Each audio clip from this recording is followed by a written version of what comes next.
SIR ಪ್ರಕ್ರಿಯೆಯನ್ನು ವಿರೋಧಿಸಿ ಜಾತ್ಯತೀತ ಪಕ್ಷಗಳು ಹಾಗೂ ಕರ್ನಾಟಕ ಜನಪರ ಸಂಘಟನೆಗಳ ಒಕ್ಕೂಟ ರಾಜ್ಯದಾದ್ಯಂತ ಹಮ್ಮಿಕೊಂಡಿರುವ ಜಾಗೃತಿ ಜಾಥಾ ನಾಳೆ ಬೆಳಗ್ಗೆ 9 ಗಂಟೆಗೆ ಕಂಪ್ಲಿಯ ವಾಲ್ಮೀಕಿ ಸರ್ಕಲ್ನಿಂದ ಡಾಕ್ಟರ್ ಬಿಆರ್ ಅಂಬೇಡ್ಕರ್ ಸರ್ಕಲ್ಗೆ ಆಗಮಿಸಲಿದೆ ಎಂದು ಸಂಯೋಜಕ ವಸಂತರಾಜ್ ಕಹಳೆ ತಿಳಿಸಿದ್ದಾರೆ. ನಗರದ ಅತಿಥಿ ಗೃಹದಲ್ಲಿ ನಡೆದ ಸುದ್ದಿಗೋಷ್ಠಿಯಲ್ಲಿ ಮಾತನಾಡಿದ ಅವರು, ಮತದಾನದ ಹಕ್ಕನ್ನು ಕಸಿಯುವ ಪ್ರಯತ್ನಗಳ ಬಗ್ಗೆ ಜನರಲ್ಲಿ ಜಾಗೃತಿ ಮೂಡಿಸುವ ಉದ್ದೇಶದಿಂದ ರಾಜ್ಯದಾದ್ಯಂತ ಈ ಜಾಥಾವನ್ನು ಹಮ್ಮಿಕೊಳ್ಳಲಾಗಿದೆ ಎಂದು ತಿಳಿಸಿದರು. ಅಂಬೇಡ್ಕರ್ ಸರ್ಕಲ್ ಬಳಿ ಸಾರ್ವಜನಿಕ ಸಭೆಯನ್ನು ಆಯೋಜಿಸಲಾಗಿದ್ದು, ಪ್ರಗತಿಪರ ಸಂಘಟನೆಗಳ ಮುಖಂಡರು ಹಾಗೂ ಜಾತ್ಯತೀತ ಪಕ್ಷಗಳ ನಾಯಕರು ಜಾಥಾವನ್ನು ಸ್ವಾಗತಿಸಲಿದ್ದಾರೆ. ಹೆಚ್ಚಿನ ಸಂಖ್ಯೆಯಲ್ಲಿ ಸಾರ್ವಜನಿಕರು ಭಾಗವಹಿಸುವಂತೆ ಮನವಿ ಮಾಡಿದರು. ಇನ್ನು ಸುದ್ದಿಗೋಷ್ಠಿಯಲ್ಲಿ ಮಾತನಾಡಿದ ಕಾಂಗ್ರೆಸ್ ಸಾಮಾಜಿಕ ಜಾಲತಾಣದ ಅಧ್ಯಕ್ಷ ಹಬೀಬ್ ರೆಹಮಾನ್, ಡಾಕ್ಟರ್ ಬಿಆರ್ ಅಂಬೇಡ್ಕರ್ ರಚಿಸಿದ ಸಂವಿಧಾನವು ಪ್ರತಿಯೊಬ್ಬ ನಾಗರಿಕನಿಗೂ ಸಮಾನ ಮತದಾನದ ಹಕ್ಕು ನೀಡಿದ್ದು, ಅದನ್ನು ಸಂರಕ್ಷಿಸುವುದು ಚುನಾವಣಾ ಆಯೋಗದ ಮೂಲ ಕರ್ತವ್ಯವಾಗಿದೆ ಎಂದು ಹೇಳಿದರು. ಆದರೆ ಇಂದಿನ ಚುನಾವಣಾ ಆಯೋಗವು ಸಂವಿಧಾನದ ಆಶಯ ಮತ್ತು ಮೌಲ್ಯಗಳನ್ನು ಕಡೆಗಣಿಸಿ ಕೇಂದ್ರ ಸರ್ಕಾರದ ಒತ್ತಡಕ್ಕೆ ಮಣಿದಂತೆ ವರ್ತಿಸುತ್ತಿದೆ ಎಂದು ಆರೋಪಿಸಿದ ಅವರು, ಭಾರತ ಚುನಾವಣಾ ಆಯೋಗ ಜಾರಿಗೆ ತರಲು ಮುಂದಾಗಿರುವ ಎಸ್ಐಆರ್ ಪ್ರಕ್ರಿಯೆಯು ಸಂವಿಧಾನದ ಆತ್ಮಕ್ಕೆ ವಿರುದ್ಧವಾಗಿದ್ದು, ಸಾಮಾನ್ಯ ಮತದಾರರನ್ನು ಸಂಕಷ್ಟಕ್ಕೆ ಸಿಲುಕಿಸುತ್ತಿದೆ ಎಂದು ಟೀಕಿಸಿದರು. ಎಸ್ಐಆರ್ ಪ್ರಕ್ರಿಯೆಯಿಂದ ಬಡವರು, ಕಾರ್ಮಿಕರು ಹಾಗೂ ದುರ್ಬಲ ವರ್ಗದ ಜನರು ದೊಡ್ಡ ಸಂಖ್ಯೆಯಲ್ಲಿ ಮತದಾನದ ಹಕ್ಕು ಕಳೆದುಕೊಳ್ಳುವ ಅಪಾಯ ಎದುರಿಸುತ್ತಿದ್ದಾರೆ ಎಂದು ಆತಂಕ ವ್ಯಕ್ತಪಡಿಸಿದರು. ಇನ್ನು ಸುದ್ದಿಗೋಷ್ಠಿಯಲ್ಲಿ ಮರಿಸ್ವಾಮಿ, ಉಸ್ಮಾನ್, ಅಕ್ಕಿ ಜಿಲಾನ್, ಮಸ್ತಾನ್, ಯಲ್ಲಪ್ಪ, ರಾಜಾ ಭಕ್ಷಿ, ರಾಘು ನಾಯಕ್, ಲಡ್ಡು, ಹೊನ್ನೂರಲ್ಲಿ, ಜಾಫರ್, ನಬಿ ಸೇರಿದಂತೆ ಹಲವರು ಉಪಸ್ಥಿತರಿದ್ದರು. ನಾಳೆ ದಿನಾಂಕ 18ರಂದು ಗುರುವಾರ ಬೆಳಗ್ಗೆ 9 ಗಂಟೆಗೆ ಎಸ್ಐಆರ್ ಜಾಗೃತಿ ಜಾಥಾ ಬರ್ತಾ ಇದೆ. ನಮ್ಮ ಕಂಪ್ನಿಗೆ ನಾವೆಲ್ಲರೂ ಜಾತ್ಯತೀತ ಪಕ್ಷಗಳ ಒಕ್ಕೂಟ ಮತ್ತು ಪ್ರಗತಿಪರ ಸಂಘಟನೆಗಳ ಒಕ್ಕೂಟ ಈ ಒಂದು ಜಾಥಾಕ್ಕೆ ಬೆಂಬಲಿಸಿ ಮತ್ತು ಕಂಪ್ನಿಯ ಸಮಸ್ತ ಮತದಾರರಿಗೆ ಈ ಒಂದು ಎಸ್ಐಆರ್ ಬಗ್ಗೆ ಜಾಗೃತಿ ಮೂಡಿಸತಕ್ಕಂಥ ಒಂದು ಕಾರ್ಯಕ್ರಮವನ್ನು ನಾಳೆ ಹಮ್ಮಿಕೊಂಡಿದ್ವಿ. ಇದರಲ್ಲಿ ನಮ್ಮ ಕಂಪ್ನಿ ಪುರಸಭೆಯ ಎಲ್ಲ ಸದಸ್ಯರು ಮತ್ತು ಕಾಂಗ್ರೆಸ್ ಪಕ್ಷದ ಮುಖಂಡರು ಮತ್ತು ಇತರ ಪಕ್ಷದ ಮುಖಂಡರುಗಳು ಮತ್ತು ಸಂಘಟನೆಗಳ ಮುಖಂಡರುಗಳು ಎಲ್ಲರೂ ಸೇರಿ ಈ ಒಂದು ಕಾರ್ಯಕ್ರಮವನ್ನ ಯಶಸ್ವಿಗೊಳಿಸಿ ಕೇಂದ್ರ ಸರ್ಕಾರ ಮತ್ತು ಚುನಾವಣಾ ಆಯೋಗ ಏನು ಇದನ್ನು ಹುನ್ನೂರ ಮಾಡ್ತಾ ಇದೆ, ಎಸ್ಐಆರ್ ತಂದು ಮತದಾರರ ಏನು ಹಕ್ಕುಗಳನ್ನು ಕಸ್ತಕ್ಕಂಥ ಕೆಲಸ ಮಾಡ್ತಾ ಇದೆ, ಅದಕ್ಕೆ ನಮ್ಮೆಲ್ಲರ ಸಂಪೂರ್ಣ ವಿರೋಧ ಇದೆ. ಅವರು ನೈಜ ಎಸ್ಐಆರ್ ಮಾಡಂಗಿದ್ರೆ ನಮ್ದೇನು ಅಭ್ಯಂತರ ಇಲ್ಲ. ಆದರೆ ಏನು ಜನ ವಿರೋಧಿ ಮಾಡ್ತಿದಾರ, ಮತದಾರರ ವಿರೋಧಿ ಮಾಡಿದಾರ, ಮತದಾರನ ಹಕ್ಕನ್ನು ಕಸ್ತಕ್ಕಂಥ ಕೆಲಸ ಏನ್ ಮಾಡ್ತಾರ, ಅದಕ್ಕೆ ನಮ್ಮ ಸಂಪೂರ್ಣ ವಿರೋಧವಿದೆ. ಆದ್ದರಿಂದ ಈ ಕಂಪ್ಲಿ ವಿಧಾನಸಭಾ ಕ್ಷೇತ್ರದ ಮತದಾರರು ಜಾಗೃತರಾಗಬೇಕು. ಪ್ರತಿಯೊಬ್ಬ ಕಾರ್ಮಿಕರು, ಪ್ರತಿಯೊಬ್ಬ ಮತದಾರರು ತಮ್ಮ ತಮ್ಮ ಹಕ್ಕುಗಳನ್ನು ಕಾಪಾಡ್ಕೋಬೇಕು. ಮುಂದೆ ಬರ್ತಕ್ಕಂಥ ಗಡಾಂತರ ಏನಿದೆ, ಇವರು ಏನ್ ಮಾಡಕ್ಕೆ ಹೊಂಟಿದಾರಪ್ಪ ಅಂದ್ರೆ, ನೈಜ ಮತದಾರರು, ಜೆನ್ಯೂನ್ ಮತದಾರರು ಏನಿದಾರ ಅವರು ನಮ್ಮ ಮತಗಳನ್ನು ಕಸ್ಕಂತ ಕೆಲಸ ಮಾಡ್ತಾ ಇದಾರೆ. ಎನಾಮರೇಷನ್ ಫಾರ್ಮ್ ಎಲ್ಲರೂ ಫಿಲ್ಅಪ್ ಮಾಡಿ ಕೊಡಬೇಕು ಮತ್ತು ತಮ್ಮ ಮನೆಗೆ ಏನು BLOಗಳು BLAಗಳು ಬರ್ತಾರ ಅವರಿಗೆ ಸಹಕಾರ ಕೊಡಬೇಕು. ತಮ್ಮ ಇವತ್ತಿನ ದಿವಸ ತಾವು ಯಾವುದೇ ಈ ವೋಟರ್ ಲಿಸ್ಟ್ ಅಲ್ಲಿ ತಾವು ಇರೋದಿಲ್ಲ. ಯಾಕಪ್ಪ ಅಂದ್ರೆ ಈಗೇನು ಎನಾಮರೇಷನ್ ಫಾರ್ಮ್ ಫಿಲ್ಅಪ್ ಆಗುತ್ತೆ, ಅವಾಗೇ ತಾವು ಹೊಸ ಮತದಾರ ಪಟ್ಟಿ ರೆಡಿ ಆಗುತ್ತೆ, ಅದೇ ಹೊಸ ಅಂತಿಮ ಮತದಾರ ಪಟ್ಟಿ ಬರುತ್ತೆ. ಆದ್ದರಿಂದ ತಾವೆಲ್ಲ ಕಂಪ್ಲಿ ವಿಧಾನಸಭಾ ಕ್ಷೇತ್ರದ ಸಮಸ್ತ ಮತದಾರರು ಎಚ್ಚೆತ್ತುಕೊಂಡು ಹಳ್ಳಿ ಭಾಗದಲ್ಲಿ, ಗ್ರಾಮೀಣ ಮಟ್ಟದಲ್ಲಿ, ಗ್ರಾಮ ಪಂಚಾಯತಿ ಮಟ್ಟದಲ್ಲಿ, ಮುನ್ಸಿಪಾಲಿಟಿ ಮಟ್ಟದಲ್ಲಿ ತಮ್ಮ BLO ಮತ್ತು BLAಗಳ ಜೊತೆ ಮತದಾರ ಪಟ್ಟಿ ಒಂದು ಪರಿಷ್ಕರಣೆ ಮಾಡ್ಕೊಂಡು ತಮ್ಮ ಹೆಸರು ಇದಾವ ಇಲ್ಲ ಅಂತ ಹೇಳಿ ಚೆಕ್ ಮಾಡ್ಕೊಂಡು ಅದಕ್ಕೆ ಪೂರಕವಾದ ದಾಖಲೆಗಳನ್ನು ಸಿದ್ಧ ಮಾಡ್ಕೊಳ್ಬೇಕು. ಏನು ಅದು ಪಟ್ಟಿ ಏನು ಕೊಡ್ತಾ ಇದ್ದಾರೆ, ಆ ಪಟ್ಟಿಯ ಬಗ್ಗೆ ನಾಳೆ ಬರ್ತಕ್ಕಂಥ ನಮ್ಮ ಕಾರ್ಯಕ್ರಮದಲ್ಲಿ ಅದಕ್ಕೆ ಏನೇನು ಬೇಕಾಗ್ತದೆ ಎಲ್ಲ ಒಂದು ಮಾಹಿತಿಯನ್ನು ಕೊಡ್ತಾರೆ. ದಯವಿಟ್ಟು ಈ ಒಂದು ಕಾರ್ಯಕ್ರಮಕ್ಕೆ ಕಂಪ್ಲಿಯ ಸಮಸ್ತ ಜನತೆ ಭಾಗವಹಿಸಿ ಇದನ್ನು ಯಶಸ್ವಿಗೊಳಿಸಬೇಕಾಗಿ ಕೇಳ್ತಾ ಇದ್ದಾರೆ. ಹಕ್ಕನ್ನು ಪಡೆದು ಈ ದೇಶವನ್ನು ಆಳಿವೆ, ಜನರ ಬದುಕನ್ನ ಸುಧಾರಣೆಗೊಳಿಸುವಲ್ಲಿ ಪ್ರಯತ್ನ ಪಟ್ಟಿವೆ. ಇತ್ತೀಚೆಗೆ ಕೇಂದ್ರ ಸರ್ಕಾರ ಚುನಾವಣಾ ಆಯೋಗವನ್ನು ಹೊಸದಾಗಿ ನೇಮಕ ಮಾಡಿ ಅವೈಜ್ಞಾನಿಕವಾದಂತಹ ಭಾರತದ ಚುನಾವಣೆಯನ್ನು ನೇಮಕ ಮಾಡಿದೆ. ವಿರೋಧ ಪಕ್ಷದ ಅಭಿಪ್ರಾಯವನ್ನು ಪಡೆಯದೆ ಸದನದಲ್ಲಿ ಅದನ್ನು ಚರ್ಚೆಗೊಳಪಡಿಸದೆ ಇವತ್ತು ಈ ಭಾರತದ ಚುನಾವಣಾ ಆಯೋಗವನ್ನು ನೇಮಕ ಮಾಡಿದೆ. ಭಾರತದ ಚುನಾವಣಾ ಆಯೋಗ SIR ಅನ್ನುವಂತಹ ಒಂದು ಅಪ್ರಜಾತಾಂತ್ರಿಕವಾದ, ಅಸಂವಿಧಾನಿಕವಾದ, ಅಸಂಬದ್ಧವಾದ ಜನವಿರೋಧಿ ಒಂದು ಮತದಾರ ಪಟ್ಟಿ ಪರಿಷ್ಕರಣೆ ಅನ್ನುವಂತಹ ಇದನ್ನ ತೀವ್ರ ಪರಿಷ್ಕರಣೆ ಒಂದು ವಿಧಾನವನ್ನ ಜನರ ಮೇಲೆ ಹೇರಿದೆ. ಎಂದೆಂದೂ ನಡೆಯದಂತಹ, ಈ ದೇಶದಲ್ಲಿ ಎಂದೆಂದೂ ನಡೆಯದಂತಹ ತೀವ್ರ ಮತ ಪರಿಷ್ಕರಣೆ ಅನ್ನುವಂಥದ್ದು, ಇಡೀ ಮತದಾನದ ಹಕ್ಕನ್ನ ಕಸಿದುಕೊಳ್ಳುವಂತಹ, ಈ ದೇಶದ ಜನರನ್ನ ಅತಂತ್ರಕ್ಕೆ ದೂಡುವಂತಹ ಒಂದು ವಿಧಾನವನ್ನ ಕಂಡುಹಿಡಿಯಲಾಗಿದೆ.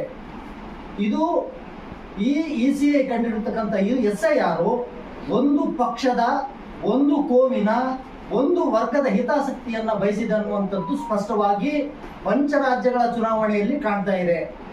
ಅಲ್ಲಿನ ಲಕ್ಷಾಂತರ ಜನರು SIR ನಿಂದ, ಮತದಾರ ಪಟ್ಟಿ ತೀವ್ರ ಪರಿಷ್ಕರಣೆಯ ಕ್ರಮದಿಂದ ಲಕ್ಷಾಂತರ ನಾಗರಿಕ ಹಕ್ಕನ್ನು ಪಡೆದಿರತಕ್ಕಂಥ ಮತದಾರ ಪಟ್ಟಿಯಿಂದ ಹೊರಗಿಡಲಾಗಿದೆ. ಅವರು ನಾವು ಈ ದೇಶದ ಮತದಾರರು ಅನ್ನುವಂತಹ ಒಂದು ಪುರಾವೆ ಕೊಟ್ಟರು, ನ್ಯಾಯಾಲಯಕ್ಕೆ ಹೋದ್ರು, ಆದರೆ ಅವರನ್ನು ಪರಿಗಣಿಸಲಾಗಿಲ್ಲ. ಈಗ ನೀವು ಡಿಲೀಟ್ ಆಗಿದ್ದೀರಾ, ಮುಂದಿನ ವರ್ಷ ನೀವು ಓಟನ್ನ ಚಲಾಯಿಸಿ ಅನ್ನುವಂತಹ ಒಂದು ಬೇಜವಾಬ್ದಾರಿ ಹೇಳಿಕೆಯನ್ನು ಇವತ್ತು ನ್ಯಾಯಾಲಯ ಕೊಡ್ತದೆ ಅಂತಂದ್ರೆ, ಇದು ಒಂದು ವರ್ಗದ ಪಕ್ಷವಾಗಿ ಕೆಲಸ ಮಾಡಿರ್ತಕ್ಕಂಥ ECIಗೆ ನಾವು ಖಂಡಿಸ್ತಾ ಇದ್ದೇವೆ. ಇದು ಕರ್ನಾಟಕದಲ್ಲಿಯೂ ಕೂಡ ಈಗ ಜೂನ್ 30 ನಂತರ ಅದು ತೀವ್ರ ಪರಿಷ್ಕರಣೆಗೆ ಮತದಾರರು ಒಳಪಡ್ತಾರೆ. ಇದನ್ನ ಖಂಡಿಸಿ ಇಡೀ ರಾಜ್ಯಾದ್ಯಂತ 31 ಜಿಲ್ಲೆಗಳಲ್ಲಿ ಜಾತ್ಯತೀತ SIR ವಿರೋಧಿ ಜಾತ್ಯತೀತ ಪಕ್ಷಗಳು, ಜನಪರ ಸಂಘಟನೆಗಳ ಒಕ್ಕೂಟ ಕರ್ನಾಟಕ, ಎದ್ದೇಳ ಕರ್ನಾಟಕದ ನೇತೃತ್ವದಲ್ಲಿ ಸಾಮಾಜಿಕವಾಗಿ ಎಚ್ಚೆತ್ತಂತ ಸಮಾಜ ಇವತ್ತು SIRನ ವಿರೋಧಿಸುತ್ತಿದೆ. SIRನ ವಿರೋಧಿಸಿದೆ ಅಂದಾಗ ಇಡೀ ಪ್ರಕ್ರಿಯೆಯನ್ನು ವಿರೋಧಿಸಲ್ಲ. ಇಲ್ಲಿ ಪಕ್ಷದ ಪರವಾಗಿ ಕೆಲಸ ಮಾಡ್ತಕ್ಕಂಥ ವಿರೋಧ ಪಕ್ಷಗಳಿಗೆ ಮತ ನೀಡುವಂತಹ ಮತದಾರರನ್ನ ಇವತ್ತು ಡಿಲಿಟೇಷನ್ ಮಾಡ್ತಕ್ಕಂಥ ಕೆಲಸ ನಡೀತಾ ಇದೆ. ಇದನ್ನ ನಾವು ವಿರೋಧಿಸ್ತೀವಿ. ಒಂದು ಜನಸ್ನೇಹಿಯಾದ, ಜನಪರವಾದ ತೀವ್ರ ಪರಿಷ್ಕರಣೆ ನಡೆಸ್ರಿ. ತೀವ್ರ ಪರಿಷ್ಕರಣೆ ಅನ್ನುವಂಥದ್ದು ಅದು ಅವೈಜ್ಞಾನಿಕ, ಸಂವಿಧಾನದಲ್ಲೇ ಇಲ್ಲದಂತಹ ಒಂದು ಪ್ರಕ್ರಿಯೆ. ಜನಸ್ನೇಹಿಯಾದ, ಸಂವಿಧಾನಬದ್ಧವಾದ ಪರಿಷ್ಕರಣೆ ಆಗಲಿ ಅನ್ನುವಂಥದ್ದು ನಮ್ಮ ಒತ್ತಾಯ. ಈ SIR ವಿರೋಧಿ ಜಾಥಾ ಇಡೀ ರಾಜ್ಯದ 31 ಜಿಲ್ಲೆಗಳಲ್ಲಿ ಸಂಚರಿಸ್ತಾ ಇದೆ, ಜನಜಾಗೃತಿಯನ್ನು ಮೂಡಿಸ್ತಾ ಇದೆ. ಈ ಜನಜಾಗೃತಿಯನ್ನ ಮೂಡಿಸ್ತಾ ಇರೋ ಸಂದರ್ಭದಲ್ಲಿ 18ನೇ ತಾರೀಕು ಕಂಪ್ಲಿಗೆ ಆ ಜಾಥಾ ತಂಡವು ಬರ್ತಿದೆ.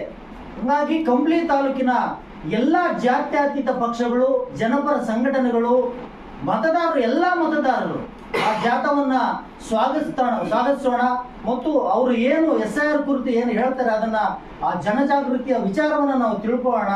ಮುಂದೆ ಬರ್ತಕ್ಕಂಥ ಏನು ನಾಳೆ 30ನೇ ತಾರೀಕು ಏನು ಎನ್ಯುಮರೇಷನ್ ಫಾರಮ್ ಪ್ರತಿ ಮತದಾರರಿಗೆ ಏನು ಕೊಡ್ತಕ್ಕಂಥದ್ದು ಏನು ವಿಷಯ ಏನಿದೆಯಲ್ಲ ಅದನ್ನ ಆ ಜಾಥಾ ತಂಡ ತಿಳಿಸುತ್ತೆ. ಮತ್ತು ನಾವು ಕೇಳ್ತಕ್ಕಂಥ ಸವಾಲು ಏನು ECIಗೆ ನಾವು ಕೇಳ್ತೇವೆ, ಕೇಂದ್ರ ಚುನಾವಣಾ ಆಯೋಗಕ್ಕೆ ನಮಗೆ ಪ್ರಶ್ನೆಗಳಿದಾವೆ, ಅದಕ್ಕೆ ಉತ್ತರ ಕೊಡಿ. ನೀವು ವೈಜ್ಞಾನಿಕವಾದ ಪರಿಷ್ಕರಣೆಯನ್ನು ಮಾಡಿ ಅರ್ಹ ಮತದಾರರು ಈ ಮತದಾರರ ಪಟ್ಟಿಯಿಂದ ಹೊರಹೋಗದಂತೆ ಮತ್ತು ಸಂವಿಧಾನಿಕ ಹಕ್ಕನ್ನ ಕಿತ್ತುಕೊಳ್ಳದಂತೆ ನೀವು ಕೆಲಸ ಮಾಡಿ ಅನ್ನುವಂತಹ ಒತ್ತಾಯವನ್ನ ಈ SIR ವಿರೋಧಿ ಒಕ್ಕೂಟ ಮಾಡ್ತಾ ಇದೆ. ಕಂಪ್ಲಿನಲ್ಲಿ ನಾಳೆ 18 ಬೆಳಿಗ್ಗೆ 9 ಗಂಟೆಗೆ ಅಂಬೇಡ್ಕರ್ ಸರ್ಕಲ್ಗೆ ಜಾಥಾ ಬರ್ತಾ ಇದೆ.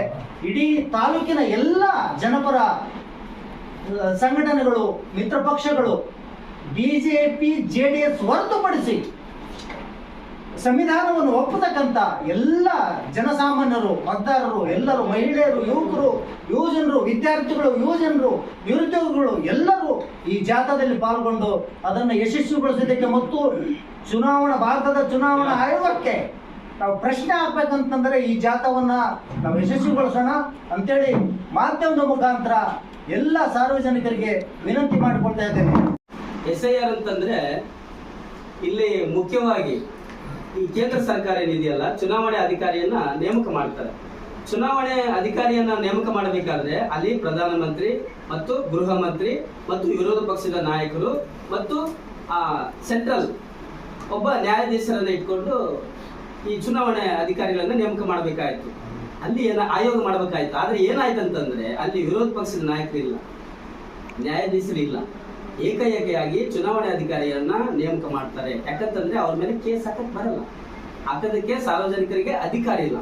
ಇದು ಒಟ್ಟಾರೆಯಾಗಿ SC ST ಅಲ್ಪಸಂಖ್ಯಾತರು ಹಿಂದುಳಿದವರು ಎಲ್ಲರನ್ನ ಓಟನ್ನ ಕದಿಯುವಂತ ಕುತಂತ್ರ ನಡೀತಾ ಇದೆ ನಮ್ಮ ದೇಶದಲ್ಲಿ.